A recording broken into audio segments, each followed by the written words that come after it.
This is the Voice of Russia. The London Bureau of the Voice of Russia is now live on digital radio and online. For news, comment and debate, tune in on weekdays between 3 and 7 p.m.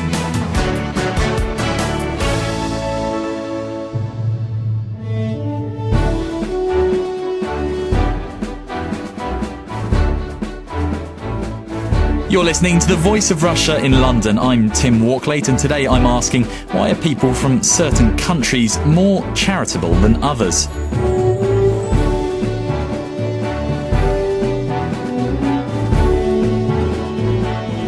The latest World Giving Index, published by the Charities Aid Foundation, surveys nearly 200,000 people in 153 countries and asked them whether they had given money to charity, volunteered or helped a stranger over a period of a month. The results show that almost a third of the world's population had given money to charity, a fifth had volunteered and almost half had helped a stranger. Major developing economies such as China and India rank among the least altruistic countries. The United Kingdom ranks as the fifth most charitable nation in the world, while Russia lingers in 14th place from the bottom. But some of the world's poorest places, like Laos, Sri Lanka and Turkmenistan, all rank inside the top 20 most charitable nations. So why are some countries more charitable than others? Today I'm joined in the studio by Richard Harrison, Director of Research at the Charities Aid Foundation, Professor Kimberley Scharf, Professor of Economics at the University of Warwick, and Dr. Catherine Walker, Head of Research at the Directory of Social Change and an author of several books on charity and aid. So, thank you all for coming. Richard Harrison, you helped compile the report. So I'd first like to ask you to explain how the World Giving Index study is collated. First of all, there's a lot of discussion around how generous people are in every country. And so there was a need, we felt, to try and produce something that put things into context. Now, ideally, you'd have really thorough, locally grounded, complex surveys, but that would cost millions of pounds. We saw an opportunity to work with an existing project. Actually, Gallup do a global survey for the United Nations and World Bank about the state of society, and a few questions on there about generosity. So we took them and enabled an initial view on how generous countries are by looking at the proportion of people who every month give to charity, volunteer, help a stranger. We combine those three and produce a picture. It's not perfect, but we'd say it's more than indicative. In terms of helping a stranger, I mean, like I help women who've got, young children with their pushchairs. I carry that up the stairs. Does that count, or does it need to be something of a greater magnitude than that? But the truth is that when you're doing something like this worldwide, you have to sort of arrive at a simple set of words that will work globally, so you can say the question is consistent around the world, and that's what happened here. So people will decide for themselves what that means. But that measure is the one that is most prominent around the world. And what you see from the research is that in the countries that are less able to give to charity, there is a far higher proportion of people who are finding another way, such as helping a stranger, to give back, and volunteering is somewhat in the middle. So in a nutshell, the report shows that countries around the world, are all trying really hard to contribute. Their publics are trying to do that. So for some, it's easier than others to do that through money. A lot's been made of China and India being, major economic powers or developing into those sorts of things, and maybe not faring so well in this index. On the other hand, there's countries like Laos, Sri Lanka, Turkmenistan, as we've mentioned. They rank pretty high in the list, top 20. Why are these less developed countries so high up, Dr. Catherine Walker? It's very difficult to kind of pinpoint specific reasons for things like this. Obviously, there were 153 countries in that survey, and it's impossible to kind of look at the specific reasons for every country. But certainly, I think in Laos, I think a lot of it was religious giving, from memory. And some of the less developed countries will have a sort of high proportion of religious giving and a kind of culture of helping people, whereas the more developed economies might be better at giving money. It's interesting. I was reading a report on this index and about India, and it said that there was a big focus on religious giving rather than philanthropic giving. Will people be less philanthropic than giving and donating for a religious cause? There is a difference. I mean, most religions have giving as part of their kind of pillars. One of their pillars is giving. Now, that will be felt by people as a duty, whereas philanthropic giving will be me totally voluntarily giving to something that I feel I feel is a cause close to my heart. So there is a big difference between them, and you can see that in the giving index, I think.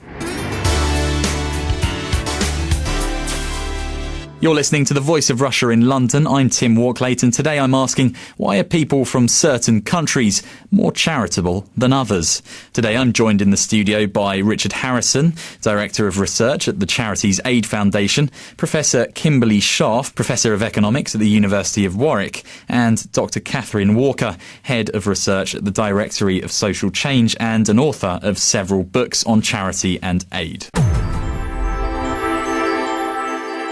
Dr. Kim Scharf, I mean, do you think that there's any reason why? I mean, two of these countries have, in the top 20, Sri Lanka, Sierra Leone, they've recently been in a civil war. Do you think that's had a part to play? Any kind of internal problems that's helped them to kind of become more generous? Gosh, I wouldn't even know where to begin to answer that question, because I don't know how civil conflict would actually affect charity, and I don't know anybody that actually would. What I could say is that from an economics perspective, if we just look at the survey in total, one thing I was interested about was how low Russia came out on these numbers. I don't know what number it was. It was quite far down. 14th from the bottom. Which is quite far down from the top. So I was thinking about what I, as an economist, might think of that. And from an economics perspective, giving is giving towards collective goods. And this might be a broader perspective than non-economists might have about giving. Collective goods for an economist are goods that have a social value which is larger than private individual values, and for which markets don't provide enough, which there's market failure. So if we left the market up to its own devices, it wouldn't provide enough of these kinds of goods. If even strongly capitalistic countries recognize this, about this particular category of goods, and there is state intervention in capitalistic countries for providing these kinds of goods. There's also private provision, which is what we think of as charity of these kinds of goods. So individuals, for some reason, come and make contributions. And this isn't public provision, and it's not market provision. It's something special, and it's broader. And it's broader than non-economists might think of it. And so I suspect these numbers, which are taking into account individual giving or individual volunteering activities, might not capture the whole story. So again, thinking about Russia, because this is after all called the Voice of Russia, there's a lot of company giving in Russia, where companies since perestroika and the fall of the communist regime have actually had to take over the role of the state in local communities where they have their factories. I don't know if the numbers are actually taking... They don't, you're quite right. They don't take these into account. So I suspect Russia might be a more generous place than the numbers suggest. And I don't know anything about Sri Lanka and the civil war and the conflict and how that relates to charity. I mean, you mentioned state intervention.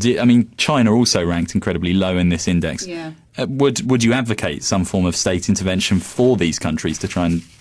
Again, so from an economics point of view, there's a presumption of failure of markets when we talk about collective goods and the provision of these collective goods. And there is a tradition in capitalist countries of private provision. And the motives and the reasons for why this might be the case aren't well known. We don't know why people give. At least economists don't know why people give. There could be lots of reasons. There could be purely altruistic reasons. There could be reasons of empathy. There could be more selfish reasons. People might give because they want to show off. They want to signal something about themselves to other types. They might do it for business reasons. We're not really sure. But what economists do know is that incentives matter for giving. So people react to changes in the price of giving. And economists also know that in countries where there's a large state sector doing the provision of public goods and services, there's less charity. That is, there seems to be evidence that there's crowd out of private provision for public provision. So if we see China, which has this huge state sector, I'm not too surprised that we don't see much charitable activity going on at the individual and voluntary level. Russia, again, I mean, presumably 100% of GDP was devoted to collective provision of public goods and services, and there was probably no role for charity, and it was probably viewed very suspiciously. Another of the things about Russia and the pattern of giving in Russia is that the sort of wealth post the communist era isn't sort of equally spread amongst the population. It's obviously concentrated in the cities and amongst a smaller group of individuals. I'm thinking Roman Abramovich as an extreme example. So when you take a sample of the population, a random sample, you're obviously going to get a lower proportion of giving because you're not going to hit on those richer individuals. So again, in Russia, the case is probably that the charity giving is different. You have some individuals at the top giving an awful lot, whereas the majority of the population aren't for very many reasons, including income. Can I just interrupt here? And because that's I think also an important point, even coming from an economist. I think Charities Aid Foundation actually found that in Russia, I'm not 100% clear about the numbers, but in there, at the turn of this century, in the millennium, that 2000 to 2003, there were about 36 billionaires in Russia controlling 24% of the income, and 30 of them living in Moscow.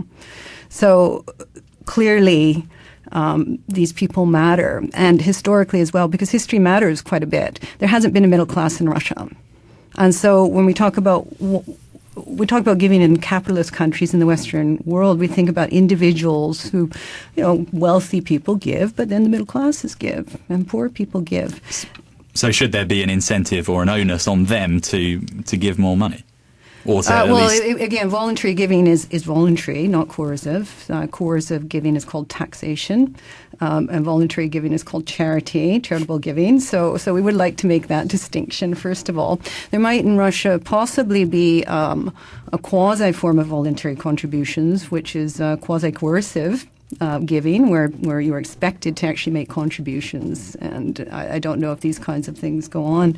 Middle-class giving in Russia is a bit like, I was looking at some numbers before I came, a bit like, I was looking at these numbers, and, at Alton Towers here in England, they have a ride called Rita, Queen of Speed, which goes from 0 to 60 miles per hour in under 0.5 seconds or something. So middle-class giving in Russia is a bit like that. It went from 0 to hundreds of millions of rubles in under 30 years. And so, we don't really know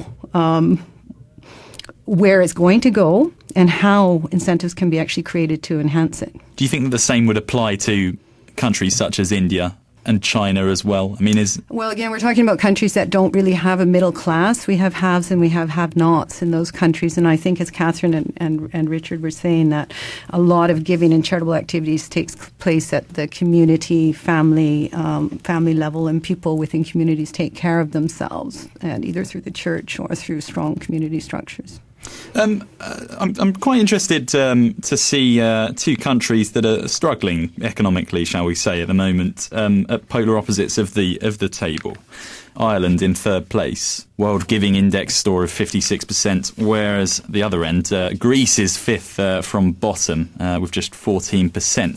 Does the economy affect a country in terms of charitable giving? Richard Harrison.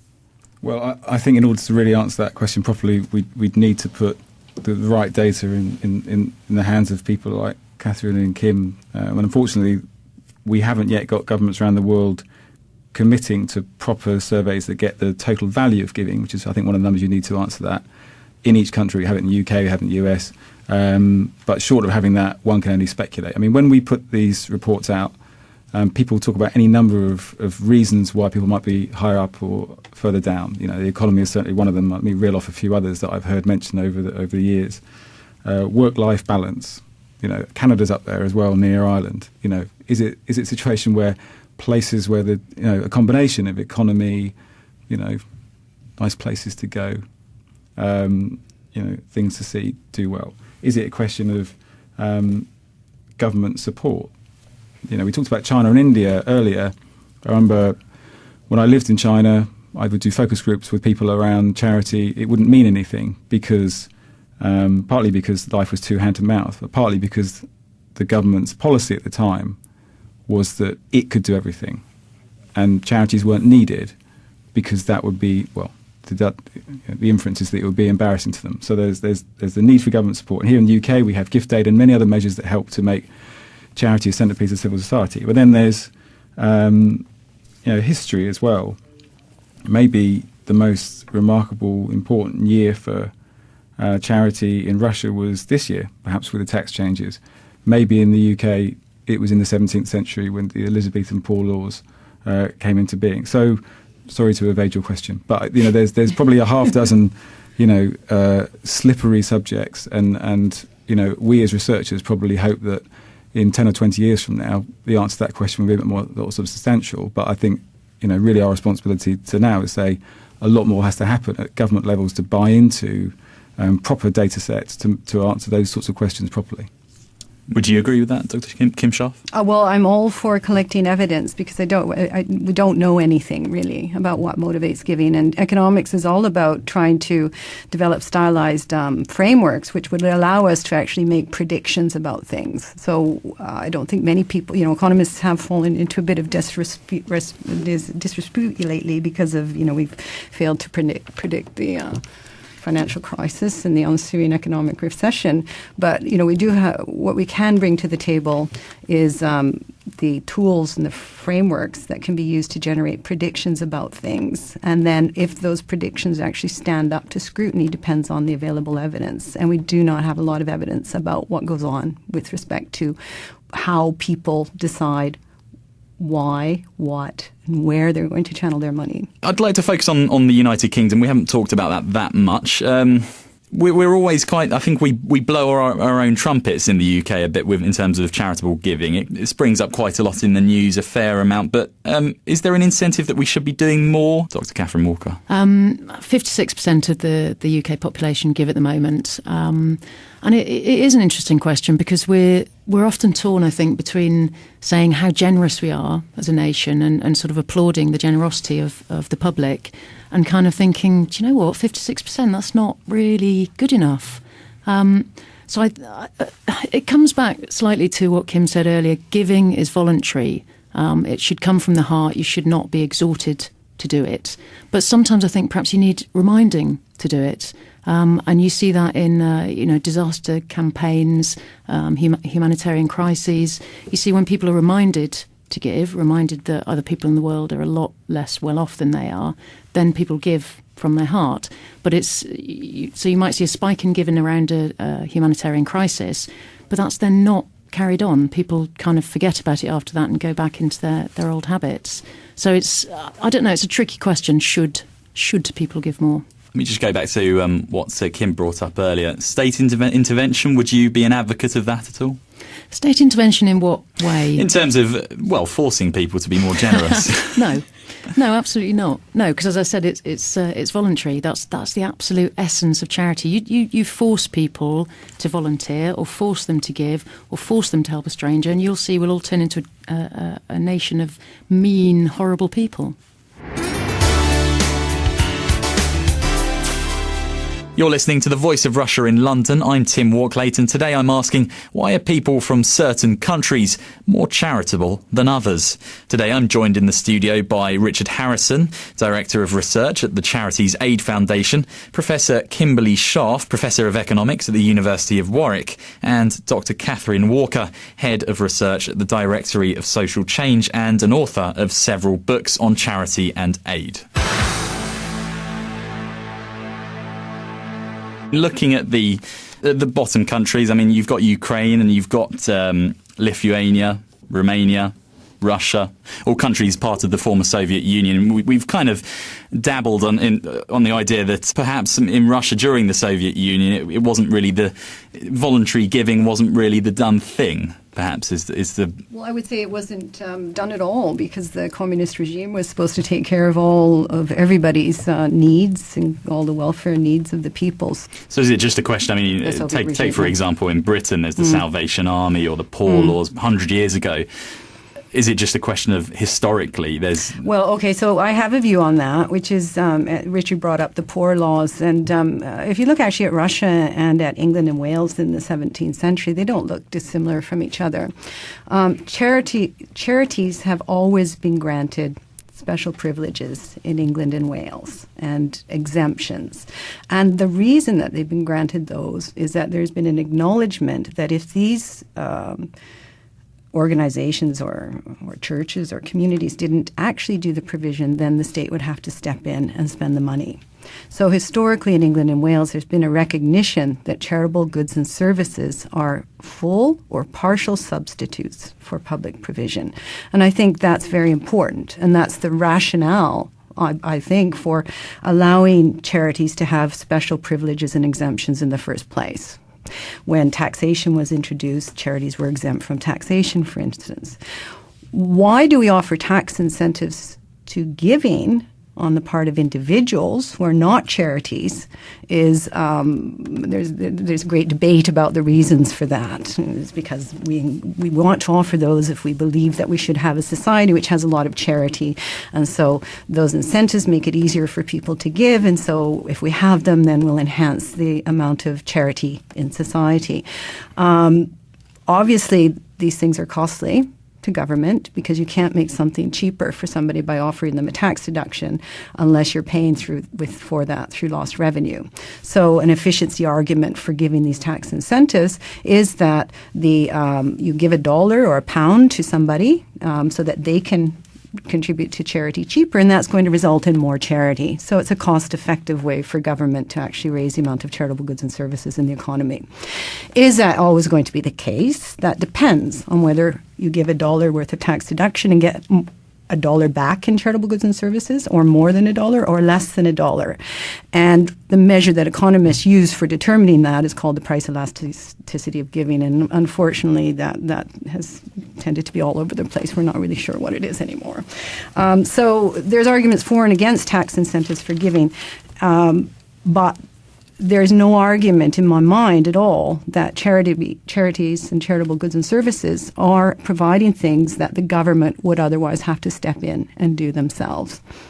Richard, I mean, tax incentives for charities in maybe some of these less well-performing nations, would you agree with that? Yeah, I mean, absolutely. I mean, I think the first thing to say is if the net result of clever use of the tax system is that, you know, a more harmonious society with fewer sick, fewer elderly without the care that they need, etc., then it's worth looking at. And you know, it's worked very well in countries that have more sophisticated societies. So, a big yes. I mean, there's a favourite expression of mine, which is, "You can lead a horse to water, you can't make it drink." And I think we shouldn't be looking to, as you know, you raised the question playfully earlier, force people to do things. But there's a lot of clever ways we can make giving easier to do, whether it's making Apple agree that they should allow giving to charity through the App Store, you know, common sense, down to earth, modern lifestyle, digital things. There's a lot of things we can do in the back end, like we can stop slowing down charities, even in countries like the UK, by making them fill out lots and lots of paper that they shouldn't be. That, you know, there's also a policy level and sort of innovation level.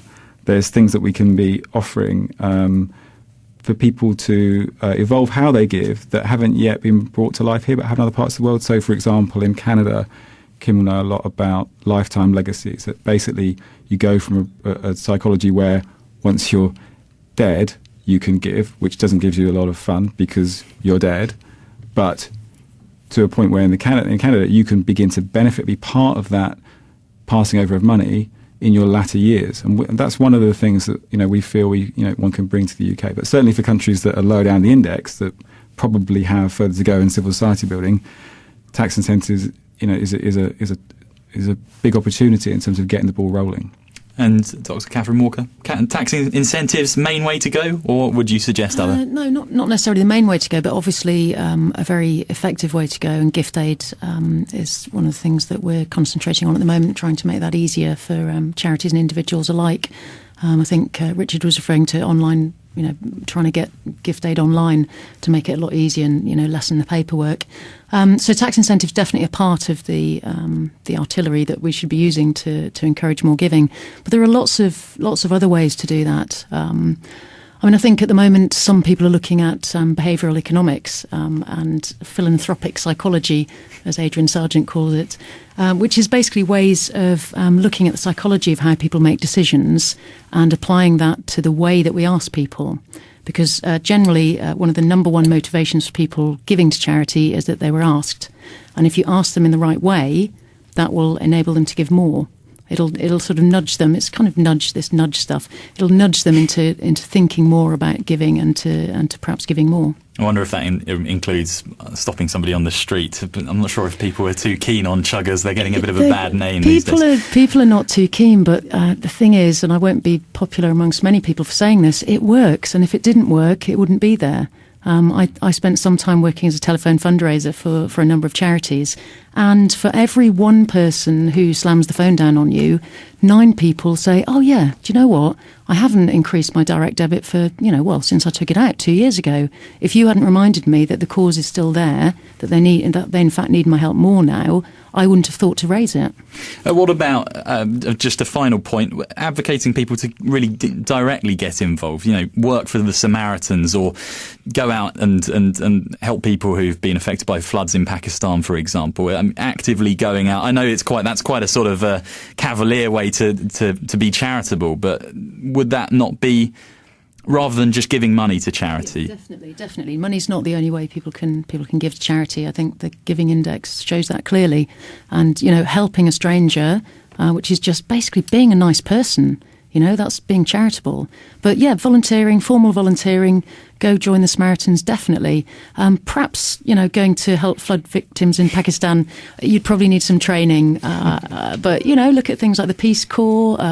There's all sorts of ways that you can actually get involved. Whether you want to stay in your armchair or actually, get out there and go to Pakistan. Yeah, definitely. OK, well, I think that's a good place to stop. You're listening to The Voice of Russia in London. I'm Tim Walklate, and today I've been hosting a discussion to find out why are people from certain countries more charitable than others. I've been joined in the studio by Richard Harrison, Director of Research at Charities Aid Foundation, Professor Kimberley Scharf, Professor of Economics at the University of Warwick, and Dr. Catherine Walker, Head of Research at the Directory of Social Change and an author of several books on charity and aid. Tomorrow, my weekly sports discussion show Sports Talk returns for the first time since the Olympics, Paralympics and the Euro 2012 Football Championships. I'll be previewing this weekend's sporting events, including the Singapore Grand Prix, discussing homophobia in football and looking ahead to the Sochi 2014 Winter Olympics. Stay tuned, the news is up next.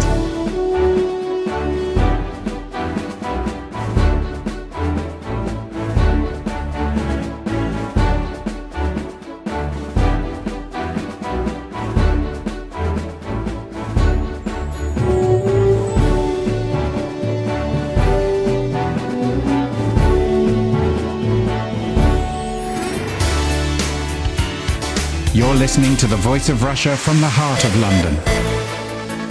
On weekdays, we broadcast live from 3 p.m. until 7. We'll bring you news, current affairs, features, and debate. You can listen to us on digital radio and online. Visit ruvr.co.uk.